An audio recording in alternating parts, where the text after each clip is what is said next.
आणि ते पोस्टमन पत्र घेऊन आला बरं का, हिरव्या शाईतलं पत्र हा त्यांचं हा हा. असायचं, पोस्ट कार्ड अच्छा. ओपन. हा हा तर ते पोस्टमन घेऊन आला हा. आणि कुणाचं पत्र आहे म्हणून बघितलं, गोविंद दांडेकर सही म्हटल्यानंतर मला इतका आनंद झाला, हा म्हणजे हा. तुम्ही कल्पना करू होय शकता की होय. किती आनंद झाला असेल. हा हा. त्याने ती माझी कविता सिलेक्ट केली आणि ती अच्छा. पहिली अगदी ठळक ह्याच्यामध्ये हम्म त्या पुरवणीच्या पहिल्या पानावरती त्यांनी हम्म छापली होती. हम्म. तर ते चिपळून जुनं चिपळून राहिलंच नाही ना हा आता. हा हा. आता बरोबर. इतक्या वर्षामध्ये आणि वाढ आपण काय रोखू शकत नाही. हम्म. लोकसंख्या वाढते, लोकांना रोजगार पाहिजे, हम्म. त्यामुळे आपण MIDC नको असं कसं म्हणून चालेल. बरोबर आहे. नमस्कार. महाराष्ट्र मल्टीमीडिया कम्युनिकेशन प्रस्तुत वर्तमानमध्ये मी संध्या लिमये तुमचं पुन्हा एकदा स्वागत करते. मंडळी, आज आपण नेहमीप्रमाणेच एक अनोखा विषय घेऊन आलेलो आहोत. आपण आज भेटणार आहोत कोकणातल्या एका प्रतिथ्य साहित्यिकांना. आपल्यासोबत आहेत प्राध्यापक सुहास बाटक्के सर. सर नमस्कार. नमस्कार. MMCच्या वर्तमानमध्ये तुमचं खूप स्वागत. धन्यवाद. मंडळी, आपण बाटक्के सरांची थोडीशी ओळख करून घेऊया. बाटक्के सर यांनी 30 वर्षाहून अधिक काळ कोकणातल्या चिपळूण येथील DBJ महाविद्यालयात अध्यापनाचं काम केलेलं आहे. सरांची 27हून अधिक पुस्तकं प्रकाशित झाली आहेत आणि विशेष म्हणजे सरांच्या पूर्ण लेखनामध्ये कोकणातला निसर्ग डोकावत राहतो. कोकणातली माणसं, कोकणातला निसर्ग हा सातत्याने त्यांच्या आपल्या लेखनातून लोकांपर्यंत पोहोचत राहतो. हे त्यांच्या लेखनाचं मला जाणवलेलं सगळ्यात मोठं वैशिष्ट्य आहे. तर आज आपण सरांकडून एकंदर कोकणातली बदललेली समाज व्यवस्था, बदललेलं साहित्य विश्व, सरांनी 50 वर्षाहून अधिक काळाचं कोकण बघितलेलं आहे, त्यात झालेली स्थित्यंतर, त्याच्यामध्ये भाषेत झालेले बदल आणि एकंदर आता आपल्या मराठी भाषेला अभिजात दर्जा मिळालेला आहे, त्याविषयी आपण सरांशी विविध विषयांवरती आज गप्पा मारणार आहोत. सर नमस्कार. नमस्कार. तर सर, पहिला प्रश्न घेते तुम्हाला की तुम्ही DBJ महाविद्यालयात वाणिज्य विषय शिकवत होता. हो. हा, तर मग कॉमर्स शिकवत होतात. पण तुमचं सगळं म्हणजे मराठी साहित्यामध्ये तुमचं योगदान आहे. तर मग कॉमर्सचे शिक्षक आणि साहित्य लेखन असं कसं जुळवून आणलं तुम्ही? त्याची पूर्ण बॅकग्राऊंड काय आहे? पहिल्यापासून आवड, म्हणजे मी खरं आर्ट्स मध्येच जायला पाहिजे होतं, पण मी त्यावेळेला एक मुलांचं असं जे काही एक लोंढे असे जातात ना, तसे कॉमर्सचा लोंढा जायचं, त्या लोंढ्यामध्ये मी सामील झालो. अच्छा. त्यावेळेला आर्ट्स कडे बघण्याची तेवढी उपेक्षेनं बघण्याची पद्धत होती. आणि घरातून पण सपोर्ट होता लिखाणाला वगैरे असं? ते सांगा ना. तुमचे आई वडील शिक्षक होते? माझे आई वडील शिक्षक होते, दोघेही. आणि त्या दोघांना असं एक वाटायचं की आपल्या मुलांनाही लिहावं चांगलं, कारण ते आयुष्यभर इतर नामवंत लेखकांचे धडे त्यांनी शिकवले शाळेमध्ये. तर मुलांना पण लिहावं. आणि खरं सांगतो की माझी आई रिटायर होण्याच्या आत माझ्या पाठ्यपुस्तकात धडा आला. अरे, सर्वात जास्त आनंद तिलाच झाला, म्हणजे की माझ्या मुलाचा धडा आता मला शिकवायला मिळतोय, एवढं भाग्य. हो. मंडळी, 1991 ते साधारण 2001 पर्यंत जी कोणी मंडळी बालभारती म्हणजे 1ली ते 10वी दरम्यान शिकत होती त्यांना आठवत असेल तर काझीरंगाच्या जंगलात म्हणून एक धडा होता आपल्याला. तर तो धडा बाटक्के सरांनी लिहिला होता. आणि त्यामुळे ते काटेरी झाड तोडून जातं, त्याचं किती सौंदर्य आहे आणि औषधी गुण आहेत त्याच्यामध्ये. पण ही झाडं जपणं ही आजची काळाची गरज आहे. तेव्हा मी विद्यार्थ्यांना असंच सांगत असतो शाळातून की तुमच्या अवतीभोवतीची झाडं ओळखा आणि ती जपा. तर त्यातून मग एक लिखाणाची आवड सुरू झाली. मनामध्ये वेगवेगळे विषय यायचे आणि त्यातून मला एक करमरकर नावाच्या मॅडम भेटल्या बरं का, हायस्कूलमध्ये. आणि त्यांनी सांगितलं की सुहास, तुझे निबंध उत्कृष्ट असतात, तर तू माझा एक निबंध त्यांनी वर्गामध्ये वाचून दाखवला. आणि त्यांनी सांगितलं की बघा, निबंध कसा लिहायचा सुहास कडून शिकावं, इतका तो चांगला आहे. पैकीच्या पैकी मार्क दिले होते. आणि मग मला असं वाटायला लागलं की आपल्याला काहीतरी लिहिता येतंय. थोडंसे फुशारणं म्हणतात तसं झालं होतं की फुशारून गेलो होतो ना मी, चांगलं लिहितो वगैरे. नंतर माझा तो फुगा फुटला, कोणी छापत नाही म्हटल्यानंतर पुढे. पण मग कॉलेजला आल्यानंतर मला चांगले गुरु भेटले. कॉलेजला कोणत्या होता तुम्ही? मी DBJ कॉलेजमध्ये शिकायला होतो. आणि मी नंतर तिथे नोकरीला पण तिथेच लागलो प्रोफेसर म्हणून. तर मी ज्यावेळेला शिकत होतो त्यावेळेला मला डॉक्टर विनायक गंधे म्हणून होते माझे मराठीचे शिक्षक, मधुकर जाधव म्हणून होते.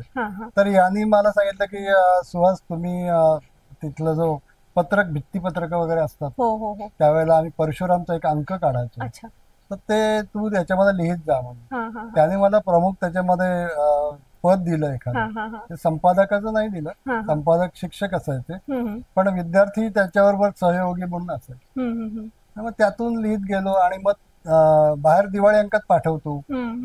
आणि मला सांगायला आनंद वाटतो की कॉलेजला असतानाच माझ्या कविता ह्या दिवाळी अंकातून छापून यायला, कविता आणि कथा. बुवा, श्याम सुंदर त्यावेळेची मासिकं होती, त्यातून मी विनोदी लिहायला लागलो आणि मग ते वाढत गेलं मग लिखाणात. बरोबर. आणि सर तुमच्या एकंदर पूर्ण लेखनामध्ये जास्ती करून म्हणजे निसर्ग तर दिसतोच आणि व्यक्ती दिसतात. म्हणजे तुम्ही असे एक साहित्यिक आहात जे व्यक्तींना वाचणारे, व्यक्ती समजून घेणारे आणि निसर्गाला देखील वाचणारे असे आहात. तर याचं एक वेगळं कॉम्बिनेशन तुमच्या लिखाणामध्ये दिसतं. तर त्याचं वैशिष्ट्य सांगा ना. मला ते कसं घडत गेलं? बेसिकली मला माणसं जोडायला आवडतात. माझे अनेक मित्र विविध स्तरामधले आहेत. तो अमुकच साहित्यिकच आहे असं नव्हे, तो कुठला तरी वेगळ्या फील्ड मधला असेल किंवा मला प्रवासात भेटलेला असेल किंवा आणखी वेगवेगळ्या क्षेत्रामध्ये काम करणाऱ्या व्यक्ती असतील. तर मला त्या माणसांना बोलता करायला, त्यांच्याशी संबंध जोडायला मला आवडतं. आणि याला कारण असेल की आता पु ल देशपांडेंनी कोकणातली सगळे व्यक्तिचित्र अजरामर करून ठेवले.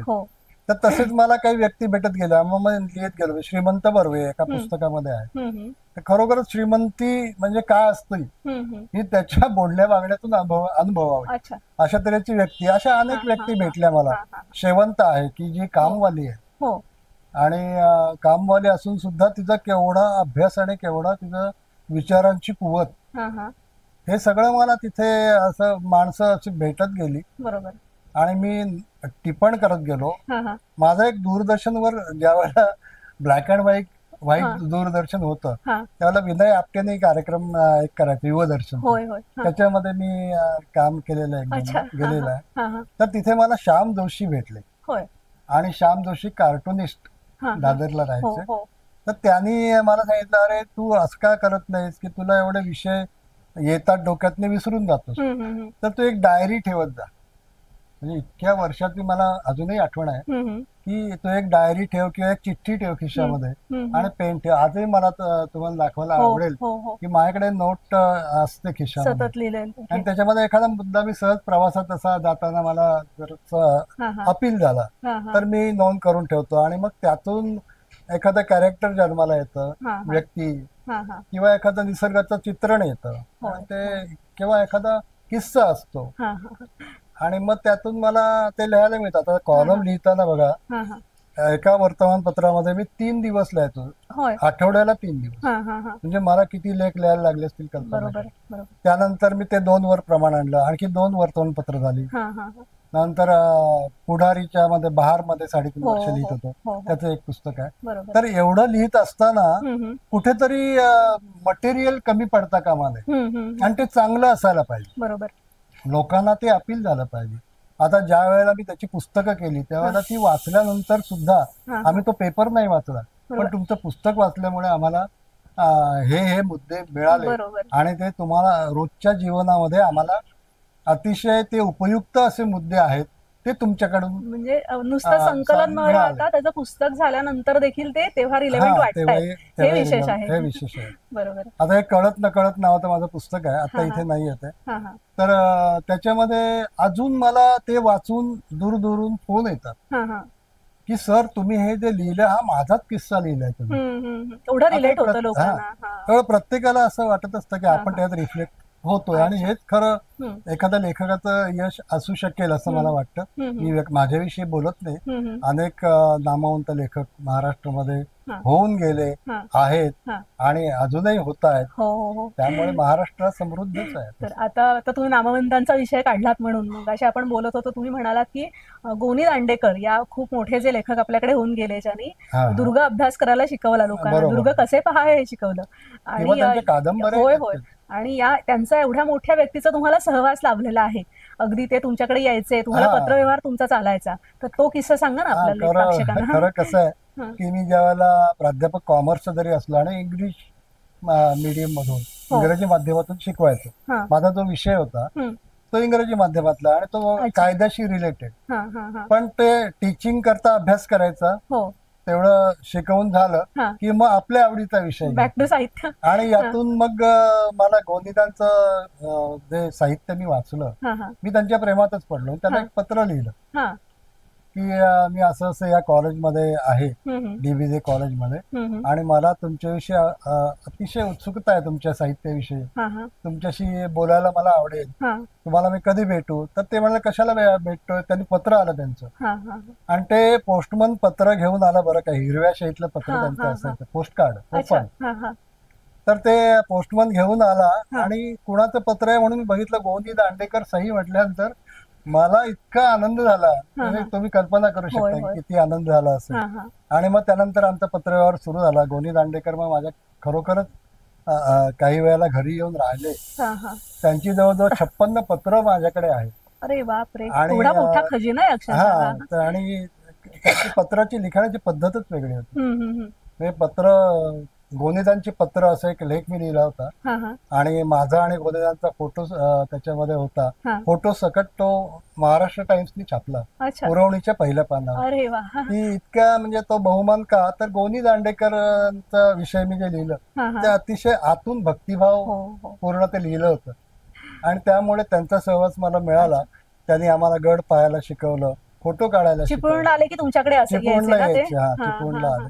हा. आणि आणि ते बकुळ फुलांचा किस्सा सांगा ना, तू आता म्हणाला तो. हा हा, एकदा ते त्यांच्यासोबत. माझ्याकडे आले होते हा आणि मला म्हणाले, सुहास, हा म्हटलं आप्पा तुम्ही आज काय त्यांना खाणार आप्पा आहात?" म्हणायचे. आप्पा म्हणायचं. हा.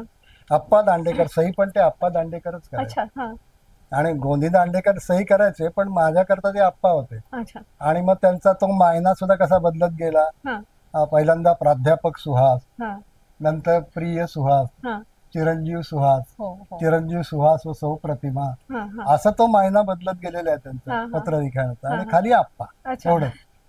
तर त्याच्यामधून त्यांना एकदा आम्ही घरी आले होते, हम्म, आणि नाहीला विचारलं माझ्या मिसेसनी, प्रतिमानी, हम्म. की तुम्हाला काय करायचं जेवायला? तर म्हणाले, मला कोळथाचं पिठलं कर, लसणाची फोडणी कर. हो. म्हणजे कोकणातलं जे जे काय आहे ते त्यांना आवडायचं. आवडायचं. राहायला जरी ते पुण्याला होते, किंवा पुण्यापासून जवळ तळेगाव दाभाडेला हा मारुती मंदिराच्या शेजारी ते राहायचे. हा तर तिथे असतानाची आमची ओळख. म्हणजे ते आले, मग त्यावेळेला जे पिठलं केलं, हा आणि मग जेवण वगैरे झालं, आणि मी म्हटलं तुम्ही आप्पा कुठे झोपताय? तर ते म्हणाले, मी तुझ्या अंगणामध्ये झोपणार आहे, हो. हा कारण तुझ्या घराच्या समोर सारवलेलं अंगण आहे, हा तिथे मला तू चटई घालून दिलीस तरी चालेल. मग आम्ही त्यांना चांगला बिछाना करून दिला. हा त्यांच्या विषाला एक भांड आणि पाण्याचं. पाण्याचं भांड, तांब्या भांड ठेवलं. हा हा आणि थोडीशी एक बचकभर माझ्याकडे एक बकोळीचं झाड होतं, हा हा त्याची फुलं ठेवली अच्छा, किती छान. बाजूला. हा हा तर ते काही बोलले नाही, ते झोपले. हा हा पहाटे उठून ते सूर्याला नमस्कार करायला गेले होते. मी म्हटलं आप्पा गेले कुठे? हा ते आले हा आवरून सगळं, हा मला म्हणाले मी आता निघतो. हा हा आणि ते गेले पुण्याला. हा आणि तक्षणी त्यांनी गेल्या गेल्या पत्र लिहिलं, की जे मला दुसऱ्या किंवा तिसऱ्या दिवशी मिळालं, हा हा की सुहास, तुझी बकुळं फुलं मुग्ध करणारी. वा. किती छान. तुम्हाला कायम लक्षात राहील अशी आठवण ना. असे त्यांची पत्र इतकी सुंदर आहेत. हा हा की कोकणातला पाऊस, हो हो त्याच्यावरही त्यांनी बरेचदा मला लिहिलंय. अच्छा. आणि आमच्याकडे पाऊस नाही, तुमच्याकडे पाऊस आहे, हो हो हो तुम्ही भाग्यवान आहात. हा हा कोकणावर प्रचंड प्रेम त्यांचं होतं. असे अनेक साहित्यिक नंतर माझ्या घरी आले. श्रीनाथना पण भेटलाय तुम्ही? हा, श्रीनाथची एक मुलाखत मी महाराष्ट्र टाइम्स करता घेतली होती, हा हा आणि त्यांनाही जवळून भेटलोय, हम्म 2-3दा भेटलो, पण एकदा त्यांची मुलाखत घेतली होती. हम्म आणि इतके ओपन माइंडेड आहे. श्रीनाथ किती वर्ष लिहायचे. म्हणजे आम्ही आता या वयामध्ये म्हणतो की आता आपल्या हातून लेखन होईल की काय, होणार नाही की होईल काय सांगता येत नाही, पण लेखकांना लिहित राहिलं पाहिजे, हे त्यांनी आम्हाला शिकवलेलं आहे. आणि ते त्यांच्या पूर्ण साहित्याचं स्थित्यंतर दिसतं ना कोकणाचं. 93-95 वर्षी कादंबरी लिहिली. होय. अच्छा. म्हणजे श्रीनाथ ग्रेट रिअली. आणि तो दापोलीचा परिसर जो आहे ना, हो हो इथे अनेक साहित्यिक, म्हणजे साने गुरुजी असतील, श्रीनाथ पेंडसे आहेत, किंवा आमचे गोनी दांडेकर गुरुजी, असं ते सगळे साहित्यिक आणि अनेकांची नावं घेता येतील. बरोबर. अनेक जण त्या परिसरातले आहेत. डॉक्टर बाबासाहेब आंबेडकर, पावा काणे, किंवा महर्षी धोंडो केशव कर्वे, ही सगळी मंडळी त्या दापोली परिसरातलीच आहेत. आणि साहित्यिक म्हणून तर अनेक गारंबीचं जे आहे हो चित्र, हो हो श्रीला पेन्सिलच्या कादंबऱ्या, ते गारंबीचा परिसर तोच आहे ना. होय होय बरोबर. नंतर मात्र आणखी काही हम्म.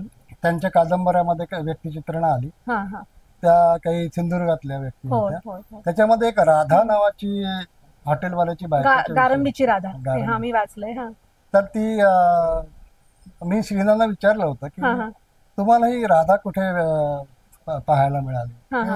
हे काल्पनिक कॅरेक्टर आहे का, हा हा आम्हाला जिवंत वाटतं आणि ते रोज पाहतोय असं हो हो वाटतं, हो हा अनुभवतोय असं हा वाटतं हा की ही कुठेतरी व्यक्ती आपल्याला भेटलेली आहे. हा ते म्हणाले असं नाही आहे की हे जे कॅरेक्टर आहे हा ते, मी म्हणाले तिथे त्या सिंधुदुर्गातल्या एका हॉटेलचं नाव घेतलं तरी, हा हा तिथे मी नाक्यावर जायचो आणि तिथे भजी खायला जायचो अच्छा, हॉटेल, तिथे ती राधा आणि भेटली. तिथे मला माझी राधा भेटली. बरोबर. तिचं ते एकंदरीत ते सगळं वर्णन आहे, हा हा हा ते मिळतं जुळतं त्याच्याशी आहे. बरोबर. तर सर अशी एक छान मुलाखत झाली होती आमची. हा हा छान. तुम्हाला म्हणजे गोनीदा बिंदा असं आणि सगळं- महाराष्ट्र टाइम्सने मला तो एक बरीच वर्ष सन्मान दिला हम्म, की महाराष्ट्र टाइम्सच्या विविध पुरवण्यामध्ये, पानावर, हम्म, पत्रकारितेमध्ये, बातमीदारीमध्ये हम्म. सगळीकडे मला म्हणजे संधी मिळाली लिहायची. बरोबर. म्हणजे अगदी गोविंदराव तळवलकरांपासून ते कुमार केतकर असतील, भारत कुमार राऊत असतील, आणि पानवलकर सर आमचे, हो हो. या सगळ्यांनी तुम्ही मला फक्त भरपूर, पुस्तकांपुरते मर्यादित न राहता तुम्ही सातत्याने लिखाण करत हा राहिले. म्हणजे बातमीदारी पण बरोबर. केली मी, बरोबर पण आहे. ती हा. बातमीदारी सुद्धा म्हणजे ललित साहित्य आणि हा. या साहित्यिक याच्याशी जोडलेली होती बरी. होय होय. अच्छा. किंवा सभा संमेलन असले की माझे वार्तापत्र पहिल्या पानावर हा असायचे. हा हा खूप बरोबर. असं चांगल्या लिखाणाची संधी हा हा मठाने मला दिली. हा हा म्हणजे मी मठाचा सुद्धा ऋणी आहे त्या बाबतीमध्ये, बरोबर की खरं लेखकाला झगडा फार मोठा असतो लेखकाचा, बरोबर. आणि ते आणि करत त्याला असताना सातत्याने लिहितं ठेवणं हा, हे यासाठी आणि मला एकदम उल्लेख करावा असं वाटेल की हा. मी या बाबतीत माझी पत्नी प्रतिमा हा हा आणि माझे मित्र, हा अगदी 40 वर्षापासूनचे मित्र, हा प्रवीण दवणे हो कवी, हो त्यांनी मला सल्ला दिला की अरे तू लिहिण्याला कंटाळा करतोस, हा हा तुझा हात जर लिहिता राहायला हवा असेल हा हा तर मात्र तू बातमीदारी हे पत्रकारिता स्वीकार. हा हा आणि मी त्यातून स्वीकारली, मला संधी मिळाली हम्म. आणि लिहित गेलो, हा हात लिहिता राहण्याकरता लिहिलो, बरोबर. आणि त्यातून मला अर्थार्जन पण झालं. हो रेडिओची भाषणं असतील, काही असेल, हम्म. त्या सगळ्याला मानधन मिळतं, हो हो. आणि ते माझ्या संसाराला त्यावेळेला उपयोगाचं ठरलं. तसं आता हे तुम्ही प्रवास वर्णन लिहिलेत, व्यक्तिचित्रणं लिहिलेत, त्याबरोबर तुमच्या लिखाणात एक सगळ्यात महत्वाचं वैशिष्ट्य म्हणजे तुम्ही बालसाहित्य लिहिलं आहात. म्हणजे हा. आता आपल्या वाचकांना बऱ्याच जणांना माहिती असेल की काझीरंगाच्या जंगलात हा जो धडा होता तो अजून म्हणजे अगदी काही वर्षापर्यंत अभ्यासक्रमात होता बालभारतीच्या. तर शासनाचं जे किशोर मासिक निघतं त्याच्या सल्लागार समितीवर तुम्ही होतात. तर ही बालसाहित्य लिहिण्याची सुरुवात कशी झाली ते सांगा ना. हा, म्हणजे माझा तो पिंडच होता की गोष्टी सांगण्याचं, हा हा की गोष्ट सांगायची. मी शाळातून वगैरे सुद्धा गोष्टी सांगितल्या, हा हा अजूनही सांगतो, हा हा पण गोष्ट सांगायची मित्रमंडळीमध्ये, किस्सा रंगवून सांगायचा, हा माझा स्वभाव होता. आणि त्यातून मी या गोष्टी लिहित गेलो की माझ्या अवतीभोवतीचा निसर्ग. आता मी एका पुस्तकामध्ये लिहिलंय की शाळेत जाताना मला कुठलं हे का पुस्तक? पाणफुग्यांचं झाड, त्याच्यामध्ये हा रानफुलांचा झुला म्हणून पुस्तक आहे, ते इथे आहे बघा, इथे. अच्छा. हा हा अच्छा. तर याच्यामध्ये मी लिहिले तेव्हा झाडांविषयी लिहिताना मी शाळेच्या वाटेवर माझ्या एक फुलांचं झाड होतं बरं का, हो हो. त्याला हे म्हणतात, स्कर्ट ट्री म्हणतात इंग्रजीमध्ये. हे तुम्ही तुमच्याच ह्याच्यात वाचून दाखवलं तर आम्हाला आवडेल जास्त. पळसाचं. हा, तर ते सांगत होतो हा की ते जे फुल आहे ना, हा त्या फुलाच्या कळ्यांमध्ये पाणी असतं, स्कर्ट ट्रीच्या, अच्छा त्याला पाणफुगे म्हणतो आम्ही. अच्छा. ते शाळेच्या वाटेवर ते झाड होतं, हा हा हा आणि आमच्याकडे काळी पाटी असायची त्यावेळेला, आणि ती पुसायला तो स्पंज आणि पाणी, ती डबी असायची, ती काय आमच्याकडे नव्हती, कारण ती बाजारात, मी खेड्यात राहणार, खेड्यामध्ये शिकलेलं आहे, गुहागर अडूरला, हो. त्यामुळे ते पाणी घ्यायला आम्ही त्या कळ्या वापरायचो. अच्छा. आणि हे आजच्याही मुलांना माहिती नाही की त्या कळीमध्ये पाणी एवढं असतं की असं पाणी पिचकारी का म्हणतात तर ते कळी दाबली तर 5 फूट पाणी उडतं मग ते आम्ही पाठीवर ओतायचो पाणी, पाठी पुसायला वापरायचो आणि मग जो आम्हाला त्रास देतो त्याच्या पाठीवर पिचकारी मारायची असे उपद्रव केलेले आहेत. आता हे जे वनाग्नी पेटला म्हणून आहे, इतकं सुंदर वर्णन आहे पळसाचं, तुम्हीच वाचलं तर छान वाटेल मला. हे इथून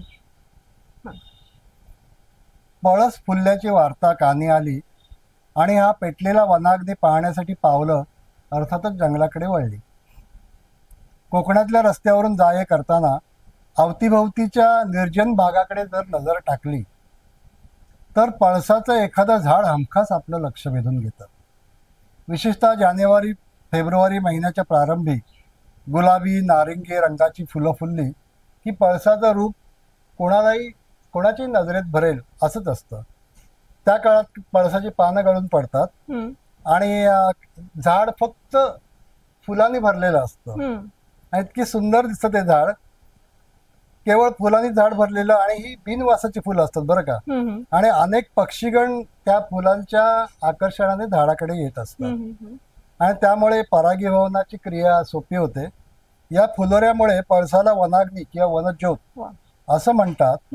आणि त्यावेळेला पळसाचं हे जे रूप आहे म्हणजे असं हिरवगार जंगल असतं, मध्येच ते झाड असतं एखादं आणि ते इतकं लाल लाल बुंद असं दुरूनही दिसत असतं की आपल्याला फ्लेम ऑफ द फॉरेस्ट त्याला का म्हणतात हे इथे मी सांगण्याचा प्रयत्न केला. आणि तुम्हाला सांगायला आनंद वाटतो की हे जे काही आता मी वाचलं तुम्ही अचानक माझ्या हातात दिलं, पण ते एका विद्यापीठाने घेतलेलं आहे बरं का. अच्छा, हे कोणत्या विद्यापीठात लावलंय? म्हणजे विवेकानंद विद्यापीठ कोल्हापूर. अच्छा, त्यांच्या अभ्यासक्रमात आहे, अभ्यासक्रमामध्ये BA पार्ट 1 ला आहे ते. छान. तर असे धडे घेतलेले आहेत त्यांनी काय काय याच्यामध्ये. आणि लिहिताना मी आता हे भावनिक जास्त टच त्याच्यामध्ये दिसतो, पण इन्फॉर्मेशन किंवा माहिती सुद्धा तेवढी कलेक्ट केली. लहानपण तिथे कोकणातल्या गावांमध्ये गेल्यामुळे तो निसर्ग तुमच्या आत आहे आणि तो सतत व्यक्त होत राहतो आपल्या साहित्यातून. आणि बरोबर, निसर्गाचा ऱ्हास होतोय ते सुद्धा मला इतकं जाणवतं. मी तुम्हाला तेच विचारणार होते. आता 50 वर्षाहून अधिक काळ तुम्ही कोकणात आहात, तर तुम्ही तो पूर्ण स्थित्यंतर बघितलंय, भाषिक बघितलंय, सामाजिक बघितलंय. म्हणजे आता अनेक, म्हणजे माझं घर आहे ते एकदम केळशी वगैरे त्या भागात आहे, तर तिथली अनेक घरं आता बंद होत आहेत, लोक शहराकडे वाटचाल करतायत. तर जे भाषिक सामाजिक स्थित्यंतर आहे ना, त्याच्याकडे तुम्ही व्यक्ती म्हणून कसं पाहता? व्यक्ती साहित्यिक आणि व्यक्ती असं दोन्ही म्हणून कसं पाहता? नाही, मला हे सगळं जे नष्ट होत जाणारं कोकण आहे तर मी आधीच्या पिढीतला असल्यामुळे तुमच्या पिढीतला नाहीये, तर मला साहजिकच दुःख आहे त्याच्याबद्दल. म्हणजे आता गोनीदानी लिहिलं पडघवलीमध्ये की आता ती सगळं आटपून निघाली, आता म्हणजे ती बोट आली आणि ते कोकण सगळं इथेच ठेवायचंय आता, किंवा मोकाशीने लिहिलंय देव चालले, की सगळी लोक उठली आणि शहरामध्ये गेली, घरं ओस पडली कोकणातली. कोकणामध्ये उरलं काय तर झाडं, फुलं, पक्षी, निसर्ग इथला. पण आज तुम्हाला सांगायला अत्यंत वाईट वाटलं की या निसर्गावरच आपण घाला घातलेला आहे सगळ्या. निसर्गाचं रक्षण करण्याकरता काही मंडळं आहेत, करतात आपापल्या परीने जो तो करतोय, पण तरी सुद्धा एवढी प्रचंड हानी निसर्गाची झालेली आहे कोकणातल्या. मी महाराष्ट्र टाइम्सच्या पहिल्या पानावर मला त्यांनी संधी दिली, माझी वार्तापत्र छापली. कोकणचा झाला कोळसा म्हणून मी लिहायला सुरुवात केली होती 20 वर्षापूर्वी. आणि त्यानंतर मी तीर्थक्षेत्रांची हॉलिडे होम्स झाली आणि कोकणचा झाला कोळसा. मला ते सिरियल दिनकर गांगल नावाचे तुम्हाला माहिती आहे, ज्येष्ठ साहित्यिक ग्रंथालिक, त्यांनी मला लिहायला सांगितलं होतं, सुहास तू लिहितोच चांगला, म्हणजे हे टायटल त्यांचंच आहे. तर असं ते मी लिहायला सुरुवात केल्यानंतर हे टँकर्स येतात, प्रदूषण होतं, इंडस्ट्रीज आल्या. चिपळूण तर किती बदललेलं पाहिलंय तुम्ही 50 वर्षामध्ये? खूपच, म्हणजे आमचं जे चिपळूण जुनं चिपळूण राहिलंच नाही ना आता इतक्या वर्षामध्ये. आणि वाढ आपण काय रोखू शकत नाही, लोकसंख्या वाढते, लोकांना रोजगार पाहिजे, त्यामुळे आपण MIDC नको असं कसं म्हणून चालेल.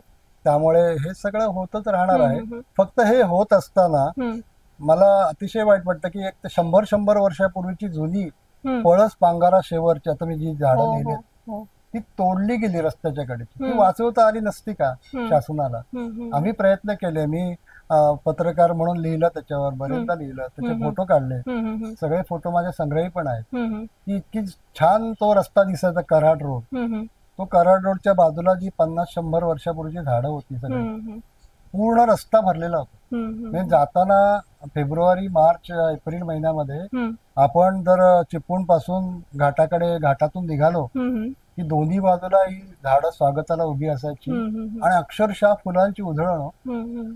आणि हे सगळं गेलं तर तोडून, पण ते वाचवता आलं नसतं का, असं मला थोडं मनामध्ये इतकं वाईट वाटतं त्याच्यामध्ये की काय आपण करू शकत नाही. लिहिण्याचं काम केलं पण कुठेतरी ताकद अपुरी पडते. पण आहेत काही संघटना त्या वाचवतात झाडं. आता आम्ही हल्ली तर बिया पण पेरतो वेगवेगळ्या ठिकाणी, जंगलात मुद्दाम ज्या जगतील त्यांना पेरायच्या. बरोबर. आणि हे तुम्हाला आता लिखाण तुमचं विविध प्रकारचं आहेच, म्हणजे बालसाहित्य आहे, प्रवास वर्णन आहेत. तर प्रवास वर्णनं तुम्ही खूप छान लिहिलेली आहात आणि देशविदेशातली सुद्धा त्याच्यात वर्णनं आहेत. तर ही प्रवास तुम्ही विशेषतः कोणकोणत्या देशांमध्ये केलायत आणि त्यातलं, आणि आपलं कोकण आहे ना ते, आणि तिथे असं काही साधर्म्य आढळलं का हो, की बाबा हा प्रांत आहे आपला थोडासा कोकणासारखा वाटतो किंवा असं? कोकणातल्या आडवाटा नावाचं माझं एक पुस्तक आहे, हो, नवचैतन्यनी काढले. अच्छा, बघू. ह्या पुस्तकाच्या 3-4-5 आवृत्त्या निघाल्या. नवचैतन्य प्रकाशन मुंबई मराठीने काढलेल्या. 4थी आवृत्ती असेल मला वाटतं. अच्छा. जानेवारी 2009 पहिली आवृत्ती आली. तर याच्यामध्ये मी कोकणातल्या वेगळ्या वाटा सांगितल्या, कारण कोकण मी पहिल्यांदा फिरलो. मी गड किल्ल्यांवर एक सिरियल पण केली होती आकाशवाणी रत्नागिरी केंद्रावर, आणि त्यातून हे सगळं एकदम डिटेल मध्ये फिरलो मी. ते लोकांना दाखवून देण्याचा प्रयत्न केला. फक्त तुम्ही तिथे जाऊन प्लास्टिक कचरा वगैरे करू नका, पण तुम्ही फिरा, ह्या वेगळ्या वाटा आहेत. हे 20 वर्षापूर्वी मी 20 नाही, आता 2009 म्हणजे झालं 15-20 वर्षापूर्वीपासून माझे ते प्रयत्न सुरू आहेत. त्यानंतर मग मी भारताची भटकंती, महाराष्ट्राच्या बाहेर. आता मी औरंगाबादची अजिंठा, वेरूळ, लेणी. आता अजिंठा लांब आहे, लोक दोन्ही नावं एकत्र घेतात, अजिंठा आणि वेरूळ. वेरूळ पासून ते अजिंठा खूप लांब आहे, 150 किलोमीटर आहे, आणि ते डोंगरामध्ये आहे, तिथे गाडीही नेता येत नाही, त्या बसनी जावं लागतं. तिथे मी प्रत्येक सीझनला गेलो, मला ते प्रत्येक सीझनला बघावंसं वाटतं, आणि मग मी त्याच्यावर लिहिलं की पावसाळ्यात ते कसं आहे, हिवाळ्यात कसं आहे, उन्हाळ्यात कसं आहे. आणि ते जे काही शिल्प आहेत त्यातली माझी एक कविता आहे, अजिंठ्याच्या डोंगरातला, म्हणजे पाऊस म्हणून. तो पाऊस पानोपानी नावाचं लोकसत्तेने एक पुरवणी काढली होती, आणि अरुणा ढेरे त्याच्या उत्पादक, म्हणजे त्यांच्याकडे ते दिलं होतं की तुम्ही सिलेक्ट करा. त्यांनी ती माझी कविता सिलेक्ट केली आणि ती पहिली अगदी ठळक याच्यामध्ये त्या पुरवणीच्या पहिल्या पानावरती त्यांनी छापली होती. तर अशा तऱ्हेचं मी लिहित गेलो की आपण महाराष्ट्र फिरूया. मग महाराष्ट्राच्या बाहेर आता आसामला जा, ते काझीरंगाच्या जंगलात, किंवा अनेक ठिकाणी साऊथला गेलो. सगळ्या भारतमध्ये बऱ्याच ठिकाणी फिरलो, म्हणजे अगदी काश्मीर पासून कन्याकुमारी पर्यंत. आणि त्यात मला महत्वाचं काय वाटतं माहितीये, ते एवढं मी का फिरू शकलो, तर आजकाल फिरणं सोपं झालंय, पूर्वीसारखं अवघड काय राहिलेलं नाही. म्हणजे मला सांगायला एक आनंद वाटतो की आज मी सकाळी विंध्यवासिनीला मी राहतो चिपळूणला, तर विंध्यवासिनीला मी रोज सकाळी चालायला जातो, फिरायला. आणि तिथे मी नेहमीप्रमाणे चालायला गेलो होतो त्या दिवशी, म्हणजे ज्या दिवशी माझी टूर ठरली होती त्या दिवशी. आणि तिथून मग घरी आलो, सगळं सामान भरलेलं होतं, आवरलं, आणि गाडीनं मी मुंबईला गेलो. मुंबईला माझं 2 तास आधी फ्लाईट होतं, 2 तास आधी पोचायला लागतं, 2चं फ्लाईट होतं काहीतरी, आणि मी 1 वाजेपर्यंत पोहोचलो. 2चं फ्लाईट घेतलं, 4-4:30ला मी पोहोचलो, आणि 5 वाजता काश्मीरला श्रीनगरमध्ये त्या आम्ही मंदिरामध्ये, शंकराचार्यांच्या मंदिरामध्ये, तिथे शंकराचार्य, म्हणजे मी असा विचार केला की सकाळी मी फिरलो आणि संध्याकाळी म्हटलं मी शंकराचं दर्शन घेतो, एवढं भाग्ययोग आहे. म्हटलं हे सगळं कशामुळे शक्य झालं, त्याच वाहतुकीची साधनं भरपूर चांगली झालेली आहेत. म्हणून मग मी ते फिरणं माझा स्थायी भाव आहे, आणि रिटायरमेंटला तर जास्त फिरलो, पण त्याच्याही आधी मी युरोप वगैरे टूर सगळ्या केल्या रिटायर व्हायच्या पूर्वी, कारण मला तसं थोडा वेळ मिळायचा माझ्या शिकवण्याच्या कामातून. आणि तसं फिरत गेलो. मी कॉलेजच्या 40 पेक्षा जास्त ट्रिप नेलेले आहेत. अच्छा अच्छा, छान. त्यामुळे मुलंही माझ्याशी जोडलेली आहेत, ती अजून मला भेटतात की तुम्ही आमची ट्रिप घेऊन गेला होता वगैरे असं. फिरणं हा स्थायी भाव आहे माझा, आनंद वाटतो. तसं आता आपल्याकडे कोकणातलं जे साहित्य असं आपण जे म्हणतो ना, त्याच्यावरती प्रत्येक प्रांताचं असं एक लोकसाहित्य असतं. त्या लोकसाहित्याचा तिथल्या समाज जीवनावरती, तिथल्या साहित्यिकांवरती खूप मोठा प्रभाव पडतो. तर आपल्या इकडची अशी म्हणजे कोकण आणि या भागामध्ये चिपळूण, रत्नागिरी, संगमेश्वरला जाऊ आपण किंवा खाली सिंधुदुर्गाकडे गेलो, तसे आपण म्हणतो की प्रत्येक ठिकाणी भाषा बदलत जाते. तशी आपल्याकडे पण विविध भाषिक वैशिष्ट्ये आहेत, वेगवेगळे शब्द आहेत. तर जसं आता कोकण बदलत जात आहे, स्थित्यंतर होतंय आणि कृषी संस्कृती संपत चालली आहे, त्या वस्तू आणि त्या गोष्टी लोप पावल्यात, तशी त्या साहित्यामधून त्या वस्तू आणि त्या गोष्टींचा संदर्भ निघून गेला. तर त्याच्याविषयी काय सांगाल, म्हणजे तसं काही उदाहरण आणि असं? हा, आता बऱ्याचशा म्हणी आपण म्हणतो त्या आउटडेटेड झालेल्या आहेत. आउटडेटेड म्हणजे तो शब्द वापरत, अभिजात भाषाचा आता विषय आहे चर्चेला, तर त्याच्यामध्ये हेच सांगितलेलं आहे की तुम्ही हे जुने शब्द पण सोडू नका. आता असे अनेक शब्द आहेत की जे मुलांना कळत नाहीत. आता तुम्हाला चिपळूण आपल्या मुंबईमध्ये जोरदार पाऊस पडला, खूप जोरात पाऊस पडला की तुम्ही काय म्हणता? मुसळधार. मुसळधार. तर हा मुसळ हा शब्द मुसळ माहिती नसतं मुलांना की हा मुसळ कुठे बघायचं आणि काय मुसळ म्हणजे काय. तर असे काही शब्द आहेत की जे ती कृषी संस्कृती जशी लोप पावत चालली, ते शब्द लोप पावत चालले. रहाट गाडगा तर शेतीला मी कोकणातला आहे. आमच्या नारळाच्या बागेला पाणी देताना गुहागरला पूर्वी रहाटच असायचं, अजूनही आहेत काही ठिकाणी मुद्दाम शिल्लक ठेवलेत. तो रहाट कसा म्हणजे त्याला गाडगं बांधले असतं, मडकं, आणि ते राऊंड असं फिरतं, खाली पाणी उचलतं विहिरीतलं, पुन्हा वर येतं आणि पुन्हा ते रिकामं करतं आणि खाली जातं परत. ही जे ह्याला रहाट गाडगं म्हणतात. आता ही मुलं म्हणतात हे जीवनाचं रहाट गाडगं म्हणजे काय, तर हे रहाट गाडगं कशाला म्हणतात त्यांना माहिती नाही ना. असे काही शब्द आहेत की जे आपल्याला मराठीमध्ये अगदी चपखल असे आहेत, पण ते म्हणजे त्यातून शेवटी अभिप्रेत काय असतं की त्या शब्दाचा अर्थ तुम्हाला पोचला की नाही तुमच्यापर्यंत. तर हा पोचत नाही ना, मग जर माहिती नसतील. आता मी एका पुस्तकात लिहिलंय की ते सांगड घालणे. मला शिक्षकानेच विचारलं, हो सांगड घालणे म्हणजे काय? म्हटलं जोडून घेणे ना. तुम्ही म्हणताना म्हटलं काय करणार, तुम्हीच सांगा. ते म्हणलं आम्ही सांगतो मुलांना, पण ते सांगड म्हणजे काय ते तर आम्हाला माहिती.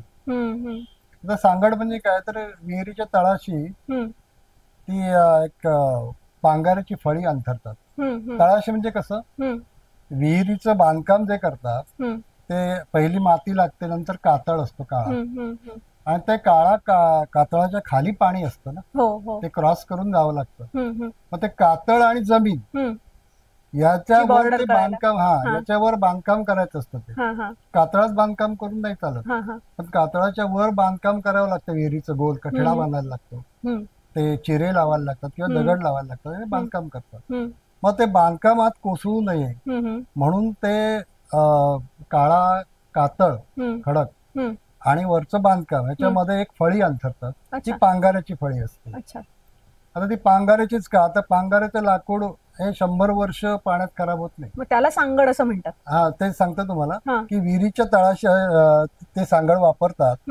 आणि ती का, आता झरे पण आत येतात, सच्छिद्र असतं, आणि ती जी फळी आहे अंथरण्याची जी क्रिया आहे त्याला सांगड घालणे म्हणतात. की त्याच्यामुळे काय होतं की तो कातळ आणि वरचं बांधकाम हे एक जीव होतं, म्हणून त्याला सांगड घालणे असा एक तो. म्हणजे सर, तुम्ही आता एवढं सगळं छान लिहिता, तर हे जे आपले लुप्त झालेले शब्द आहेत ना किंवा त्या संकल्पना, त्याच्यावरती पण एक खूप छान विषय होऊ शकतो एक पुस्तकाचा, की असे शब्द आणि संकल्पना घेऊन एक छान. मला सांगायला आनंद वाटतो या महाराष्ट्रामध्ये, मी आता नाव घेत नाही, 4-5 नावं माझ्या तोंडावर येत आहेत, पण अशी काही माणसं आहेत की ज्यांनी या क्षेत्रामध्ये खूप मोठं त्यांचं योगदान आहे. त्यांनी हे शब्द जपून ठेवण्याकरता किंवा शब्द प्रयोग नेमका काय आहे नवीन पिढीला समजावून सांगण्याकरता खूप त्यांनी पुस्तकं लिहिलेत, माहिती दिलेली आहे. अशी काही मंडळी आपल्याकडे आहेत. पण ही माझ्या पुस्तकातली माहिती माझी स्वतःची आहे. म्हणजे मी कोणाचं असं वाचन करून, कारण मी मराठीचं प्राध्यापक, तुम्ही ते अनुभवलंय स्वतः, अनुभवलंय. बरोबर. अनुभवात जे मला ते आलं तेच रेफरन्सने आलं तेवढंच लिहिलं. होय होय. पूर्ण काय अभ्यास पूर्ण असं काही आता लिहिलं तुमची अभ्यासक्रमातही तुमचे धडे होते मुलांना किंवा काही हो 6वीला होता, विद्यापीठामध्ये. आता 10वीला आता आहे. होय होय. तर तुम्हाला आता जी बदलती अभ्यास पद्धती आहे ना, म्हणजे आता मी शाळेत असताना देखील किंवा तुम्ही तर ते अनुभवलाय पूर्ण काळ, की असे मोठमोठे धडे असायचे. म्हणजे पुलंचा धडा असेल तर मग ते अख्खं प्रवास वर्णन असायचं किंवा खूप त्याशिवाय छान. मजाच नाही ना. हा, म्हणजे ते पूर्ण संदर्भ लागायचा, त्याचा आनंद घेता यायचा त्या लिखाणाचा. तर आता असं झालंय की परीक्षा पद्धती बदलल्यामुळे पॅराग्राफ पॅटर्न आलेला आहे. त्यामुळे तुमचा कोणताही धडा अभ्यासक्रमात असेल तरी तो अर्धा कापून ते 10 ओळी मोजा, त्याच्यावरती पॅराग्राफ आणि मग खाली प्रश्न. तुम्ही आता मला अचानक वाचायला दिलं तसं. येस. तर मुलं बघून लिहिणार, त्याच्या खाली उत्तर प्रश्न आहेत, वरती बघून उत्तर शोधा, असं आहे. तर मग ह्याच्यातून मुलांचा आनंद खरवला जातोय का? म्हणजे मला तो धडा अजूनही लक्षात आहे. तर आता पुढच्या काळात मुलांना भाषा इंट्रोड्यूस होणं, जी शाळेत होते आणि शिक्षक आपल्याला अगदी समोर असून तो शिकवतात आणि तो आपल्या लक्षात राहतो. तर हे लोपच चाललं ना हो सर? मला व्यक्तिशः ही पद्धत काही बरोबर वाटत नाही. कारण कसं आहे की आधीचा आणि नंतरचा संदर्भ नसेल तर ते पॅराग्राफ वाचण्याला काही अर्थच उरत नाही ना. बरोबर आहे. मग त्यातून तुम्ही मराठी भाषेचा फक्त त्या ओळींचा अर्थ, त्यातले शब्दार्थ एवढंच तुम्हाला कळणार आहे. बरोबर आहे. पण लेखकाचं जे म्हणणं आहे किंवा त्याला जे काही सांगायचं आहे तुम्हाला, आणि त्या कथेला एक प्रत्येक, तुम्हाला माहिती आहे की प्रत्येक कथेमध्ये त्याची सुरुवात असते, वाचकाला ओढून घेतो, नंतर त्याची माहिती असते किंवा ते नेमका विषय काय आहे हा मांडला जातो, आणि शेवटी मग त्यातून काय सांगायचंय, त्याचा मतितार्थ काय आहे, सारांश काय आहे, हे शेवटी असतं. पण हे सगळंच गेलं ना मग. आता मधलंच तुम्ही घेतलं तर काय त्याला. बरोबर. ते टेक्निकल गोष्ट झाली, तो फक्त धडा वाचा आणि त्याच्यावरची उत्तरं लिहा, ती आनंद घेणं किंवा ती कविता धडा अनेक वर्ष लक्षात राहणं आणि त्याच्यातून भाषा घडत जाते. आजही आपल्याला कविता ते जुन्या थोडंसं लोप पावलंय, धडे लक्षात आहेत. बरोबर. आणि ते कधी आनंद देतात. आता मी माझे मित्रांशी चर्चा करत होतो, ते म्हणाले की अमुक वेळेची आपली कविता वगैरे, म्हणजे त्या कविता अजून लक्षात, अजून गुणगुणाव्याशा वाटतात. बरोबर. म्हणजे असं तुम्ही सजेशन कराल का पाठ्यपुस्तक मंडळाला, की म्हणजे किमान बाकीच्या विषयांचं ठीक आहे पण किमान भाषेला तरी असं ट्रीट नाही करू, विद्यार्थ्यांना अख्खेच्या अख्खे धडे असावेत अभ्यासाला, किंवा परीक्षा पद्धती तशी नसावी? सांगितलं, पण मी एक कबूल करतो की मी यातला फार मोठा तज्ञ नाही आहे. पण तरी सुद्धा एक लेखक म्हणून, एक छोटासा लेखक असेल, मला असं वाटतं की नाही, असं असू नये. मग तुम्ही कंटेंट तो पूर्ण घ्या, छोटा घ्या, निवडताना छोटा निवडा, फार मोठा निवडू नका. आणि त्या वयोगटाप्रमाणे तो छोटा छोटा असं मग मोठा करत न्या. म्हणजे बीएच्या अभ्यासाचा जो विद्यार्थी असेल त्याला पूर्ण द्या, असं काहीतरी करा. पण ते अशी पद्धत तेवढी योग्य वाटत नाही मला अपील होत नाही. बरोबर. आणि आता सर आपल्या मराठी भाषेला अभिजात दर्जा मिळालेला आहे काही महिन्यांपूर्वीच. तर एक साहित्यिक म्हणून, एक लेखक म्हणून तुम्हाला कसं वाटतंय? 3 ऑक्टोबरला म्हणजे माननीय पंतप्रधान नरेंद्र मोदी यांच्या अध्यक्षतेखाली ती कमिटी बसली होती किंवा त्याच्यामध्ये निर्णय घेण्यात आला की मराठी भाषेला सुद्धा अभिजात भाषेचा दर्जा. पण त्याच्यामुळे काय फरक पडेल असं वाटतं तुम्हाला? काय बदल काय होतील? 450 विद्यापीठ आहेत आपल्या सगळ्या देशामध्ये. त्यांना एक प्रकारचं हे कंपल्शन आहे ना, मराठी विषय तिकडे शिकवला जाणार. अभिजात त्याच्याकरता त्यांना वेगळं भाषा तज्ञ नेमावं लागतील, त्याकरता संशोधन वृत्ती आहेत, काहीतरी लोकांनी रिसर्च करावा म्हणून त्यांना पैसे दिले जातात. रोजगाराच्या संधी देखील निर्माण होतील, रोजगाराच्या संधी पण आहेत. म्हणजे होतात ना या भाषांतर करता येईल किंवा डिजिटलायझेशन करता येईल त्याचं, किंवा अन्य काही गोष्टी त्याच्या अनुषंगाने येतात ना. फायदा तर आहे. आणि किती वर्ष आपण 20 वर्ष घडतोय. 2004 साली मला वाटतं पहिल्यांदा तामिळ भाषेला मिळालं, आणि त्यानंतर मग तमिळनंतर 2005ला संस्कृत, आणि त्यानंतर आता एकदम 2-3 भाषांना मिळालेल्या आहेत अभिजात भाषेचा दर्जा मिळाला. त्याच्यामध्ये मराठी आहे. तर मराठीचे काय होतं, मराठी थोडी मागे का राहिली, तर मराठीचा जो उच्चार आहे ना तो मराठी आणि असं, त्यामुळे ही भाषा वेगळी आहे, ती भाषा वेगळी आहे. आणि आत्ताची जी मराठी म्हणून जी आलेली आहेत ना, त्याचा संदर्भ इकडे या वेगवेगळ्या उच्चारामध्ये, त्यामुळे त्याचा वारसा दाखवण्याकरता 1,500 वर्षाचा वारसा लागतो हो भाषेला, हो त्याशिवाय तो दर्जा मिळत नाही. हम्म, हम्म, आणि मग त्यासाठी ते प्रूव्ह करण्यासाठी हे सगळं करावं लागलं ना त्यांना. हम्म, हम्म, किती वर्ष आम्ही संमेलनामध्ये मागणी करतोय, ठराव करतो, हम्म, हम्म. पण तो होत नव्हता. आता हे झालं, आनंदाची गोष्ट आहे. बरोबर. तसं आता आपलं जसं साहित्य संमेलन विविध होतात आणि प्रत्येक प्रांतामध्ये त्या त्या विभागाचं असं एक वेगळं साहित्यिक विश्व आहे. तर कोकणामध्ये कोकण मराठी साहित्य परिषदेचं मोठं काम चालतं, त्या माध्यमातूनही तुम्ही काम केलेलं आहात.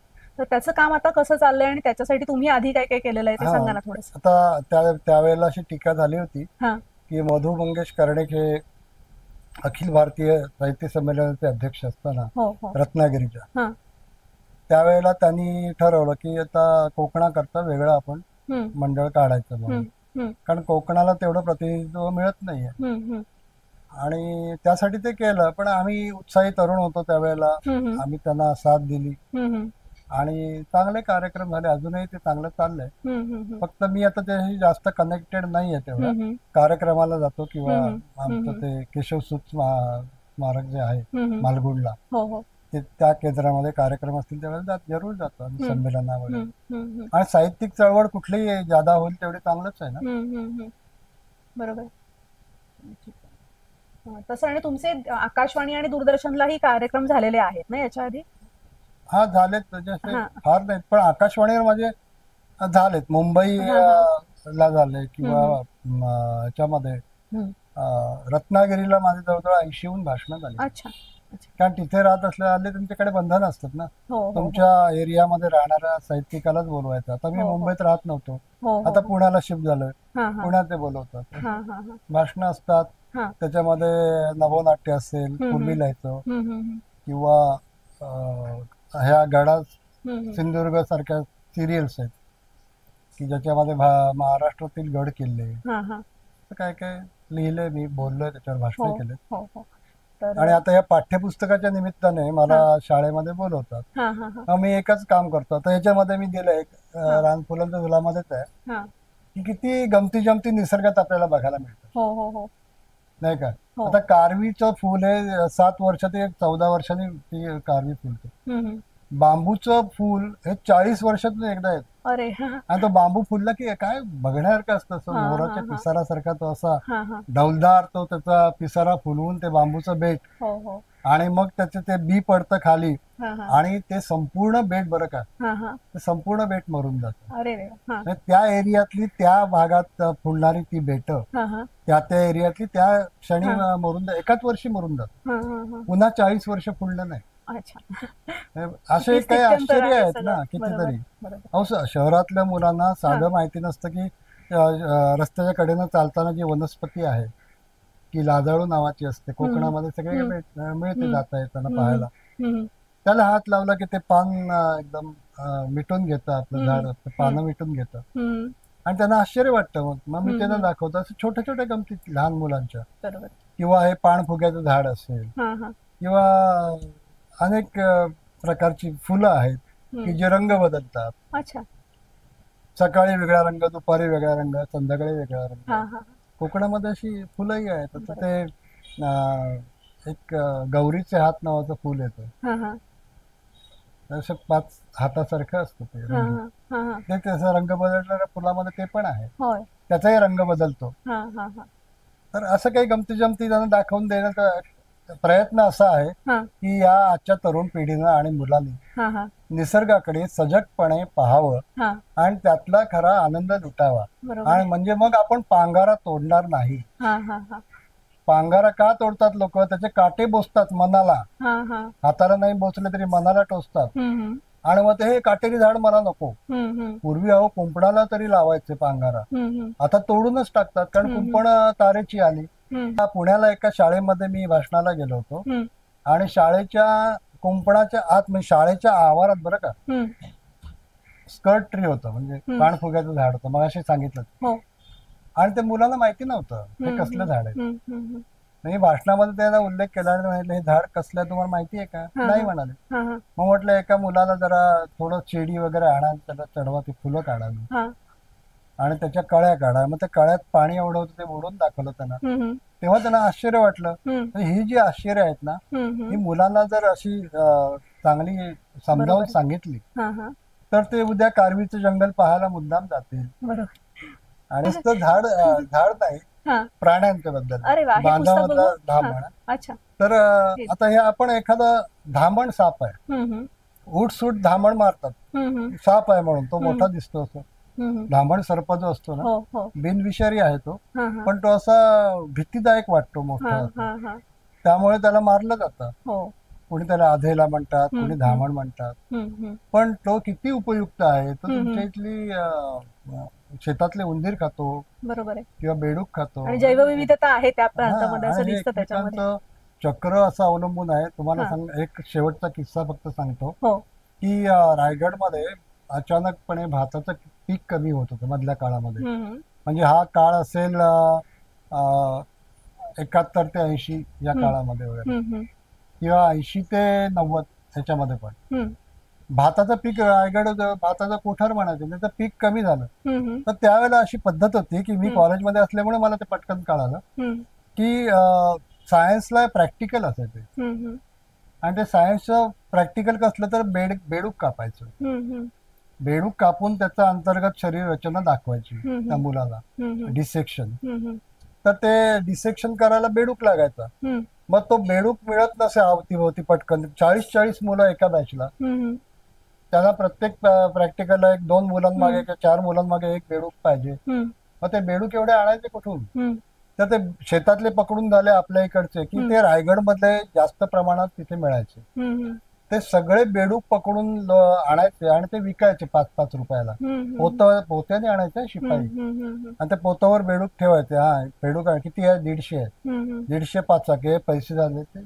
देऊन टाकले त्याला. हम्म, त्याच्यामुळे झालं काय हम्म, की हे सगळे बेडूक तिथले नष्ट झाले, हम्म, त्या भागातले, शेतातले. हम्म, मग ते भातावर जे काही किडे पडतात ते खाणार कोण? हम्म, त्यामुळे भाताचं पीक कमी यायला लागलं. हम्म, कारण हे सृष्टीचं हे जीवन चक्र आहे ना, हम्म, ते चक्र बिघडायला लागलं. हम्म, म्हणजे एकमेकांचं जे सहजीवन फूड आहे चेन त्याचं. आहे, फूड हा, चेन हा. तीच बिघडली ना सगळी. हो हो हो. मग ते बेडूक नाही म्हटलं तर ते साप नाही, हम्म, असं ते सगळं बिघड. मी त्याच्यावर आताच्या एक कविता पण केली, हम्म. विवेक मध्ये आहे ती. अच्छा. तर असं लिहित राहतो. हा हा. आणि हे मेन सगळं बोलले. विद्यार्थ्यांशी कनेक्ट आहात तुम्ही, ही सगळ्यात विशेष महत्वाची गोष्ट आहे. मी म्हणजे अजूनही बघा किती मानवी जीवनावर याचा परिणाम किती हो असतो हे हो सांगितलं मी. हो.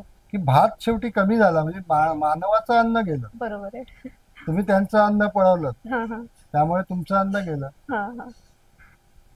त्यामुळे बेडकाचं आता बंदी आले, बेडूक कापायची बंदी आहे. आणि आता चांगल्या काही गोष्टी शासनाने हा. केलेल्या आहेत हा, हा. अलीकडच्या काळामध्ये. हा हा खूप चांगल्या गोष्टी आहेत. हा हा आणि मला सांगायला आनंद वाटतो हा. की मला सृष्टीमित्र पुरस्कार मिळाला, हो.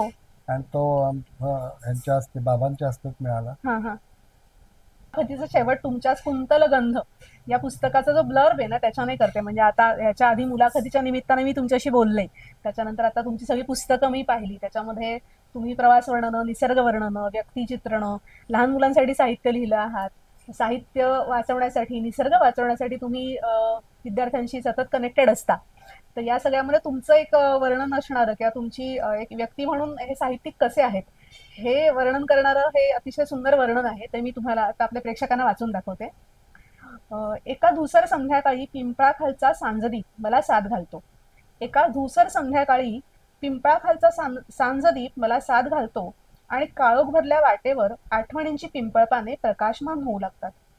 त्या सोनेरी पानांचा बनतो एक कॅलिडिओस्कोप. त्या सोनेरी पानांचा बनतो एक कॅलिडिओस्कोप, जसजसा फिरवावा तस तसा बदलत जाणारा.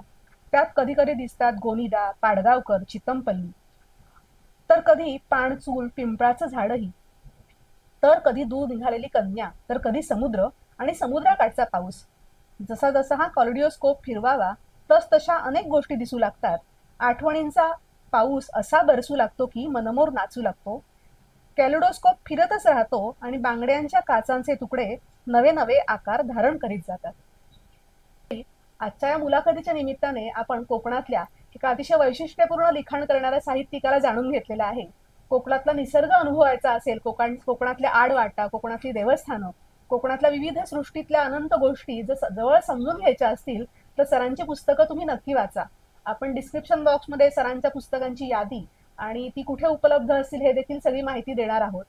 तर सर, तुम्ही या मुलाखतीमध्ये सहभागी झालात, आम्हाला वेळ दिलात, खास चिपळूणहून तुम्ही आज आलेला आहात ठाण्यामध्ये मुलाखतीसाठी, त्याबद्दल तुमचे खूप खूप आभार. थँक्यू, धन्यवाद.